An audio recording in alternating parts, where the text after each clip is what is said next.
Kirk McWilliams. I live in Anne Arundel County, Maryland. I'll try to keep this as short as possible. After following news reports and pending legislations concerning gun control, I felt it necessary to stand up and speak about what impact this legislation has on me and many other sport action shooters who reside in Maryland. I haven't heard this addressed yet. I live in Maryland all my life and was raised hunting and fishing.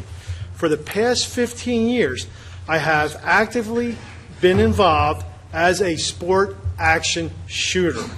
I'm an active member and participant in the following: the United States Practical Shooting Association, over 18,000 members and 350 gun clubs nationwide. I also compete in the sport of three-gun. Matches are also held all across the United States. I also compete in a sport called three-man, three-gun team matches. I currently shoot on the #1 team, three-man, three-gun team in the U.S.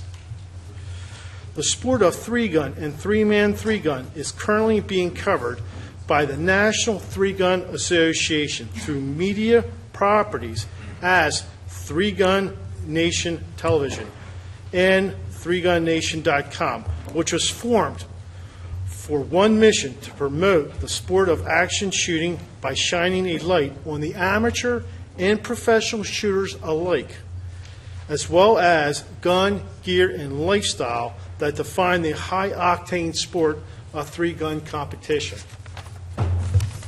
Other media outlets covering action shooting sports such as three-gun are Shooting USA, Shooting Sports Television, Hot Shots on NBC Sports, Downrange TV Show.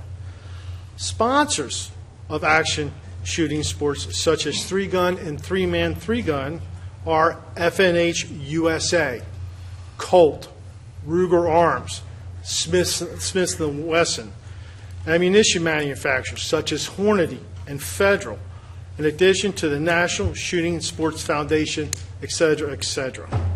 These are not small companies, but multi-million-dollar corporations who manufacture firearms, supplies for the action shooting sport in local and federal governments. Personally, I have risen to the top in the sport action events.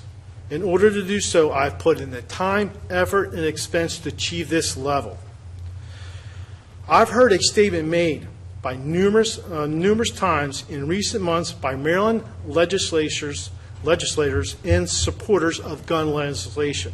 That statement is, there is no reason for anyone to have a so-called assault rifle. I'm here to say otherwise. In the three-gun and three-man, three-gun matches I compete, we are required to use three different firearms: a pistol, a shotgun, and a rifle, known as a Colt AR-15 sporting rifle.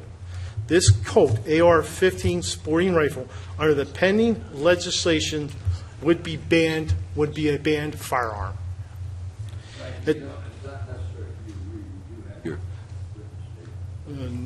No, sir, you don't. I didn't hand anything in. But I have a short list, a few more items, that's it. We do have your written statement. I'm sorry? You did? Well, we will take your written statement and make sure that everybody gets a copy of it. So if you would sum it up and read from the heart, tell us what you want to say. Well, essentially with the legislation that's currently proposed, every 2 years, because of the sport and everything shooting, I have to replace that AR every 2 years for safety reasons. Under the current legislation, I will not be able to buy that firearm again and compete. I receive income for competing by suppliers, winning income, taxable income that go to my family budget. By being not able to compete in the sport, I lose all that. If I want to continue by living in this state and the legislation goes through, I won't be able to compete unless I move out of this state. So in the current legislation, I mean, what's being proposed is going to be tough to stay here and compete at my level. Thank you very much. All right, thank you.